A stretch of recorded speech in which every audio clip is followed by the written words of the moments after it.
Welcome back to the video blog. Adam Daniel Mezei is my name. AdamDanielMezei.com. Thanks again for watching. So, one of the things that I really lament about those streaming video services, something that you didn't really used to notice in the old model, which was DVD by mail, one of the things that I don't like is I don't get to watch bonus features. Bonus features that are not available on the streaming service for the most part, although I do know there's a bit of a pilot project to bring it on at Netflix. But in any event, the major channels don't have it yet, and I think that's kind of bad. It's an opportunity as well, and I'll get into that towards the end of the video blog. So, for those of you who don't know, I didn't go to film school, and I won't go to film school, and I was never interested in going to film school because I thought, like I do with most things, that anything that I want to know, I can pretty much patch the holes by myself. I can study what I want to know, if I can take a book from the library, or I can buy a book, or now with all the resources online. For example, on Vimeo, they have all kinds of tutorials about lenses and focal lengths and cameras and batteries. Or if it's something on Google, how to use, I don't know, for example, some particular software on Google. They have all kinds of easy how-tos, the crack teams. It's unbelievable the kind of stuff they have going on online nowadays. So for that reason, I kind of employed a DIY approach with filmmaking. So how did I learn how to do things in the film world? I mean, how did I learn about film? Well, I watched a ton of films. The early part of the last decade, I watched a ton of films. There were some days where I'd watch like 4 or 5 films in a row. I had that kind of a schedule back then. I read a ton of books about filmmaking. I read a ton of books about screenwriting. I read a ton of books about the business, about budgeting, about production. I read a ton of biographies. I read all of these great sort of this interview series called Whatever the Director on the Director, if it was Scorsese on Scorsese, or if it was, of course, Kieślowski on Kieślowski, or if it was, let's see, who else did I read? I mean, there was all kinds. There was Cronenberg on Cronenberg, Herzog on Herzog.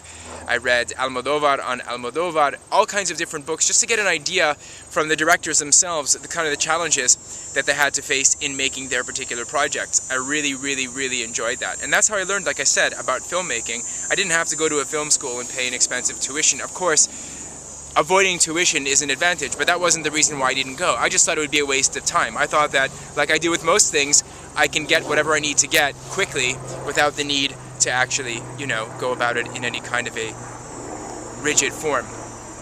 So I regret the fact that there's no bonus features today on sites like Netflix, because that's how I'd learn a lot about all the nitty-gritties of making a film. I'd watch the film, I'd watch it again with commentary, and then I'd generally watch it another time for the bonus features to learn about a lot of the things that were going on behind the scenes. I don't know if you feel the same way, or if you even like bonus features. For example, I have friends that are not in the film world, that are just film enthusiasts or cineasts, however you want to call them, and they like watching films, and their attitude is, well, if I can't get the story or the gist of the film on the merit of the art itself, on the strength of the narrative, on the strength of the piece of art that you're putting out to the public, if I can't get the gist from the film based on that, then there's no point in me even digging into bonus features. Whereas I took a different tack and I said, no, on the contrary, I love bonus features because you get to find out things about a production, and again, as a producer, I have this kind of a bent, but you get a chance to find out things about a production that you just don't get a chance to find out about from the major narrative. So I promised you that I'd tell you about an opportunity. Well, an opportunity that you might not have considered would be for independent filmmakers to include tons of bonus features on their website, not just on a DVD, because people are not going for DVDs anymore, but basically bonus features on a website. It's huge.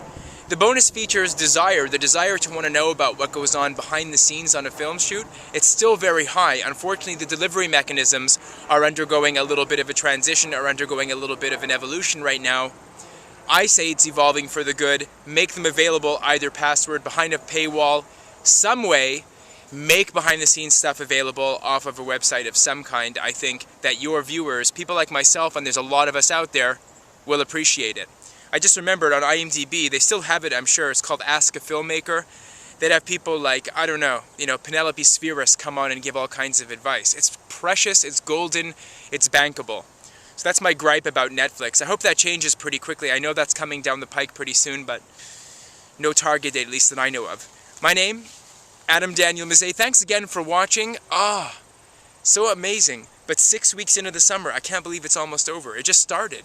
Wishing you the best of things.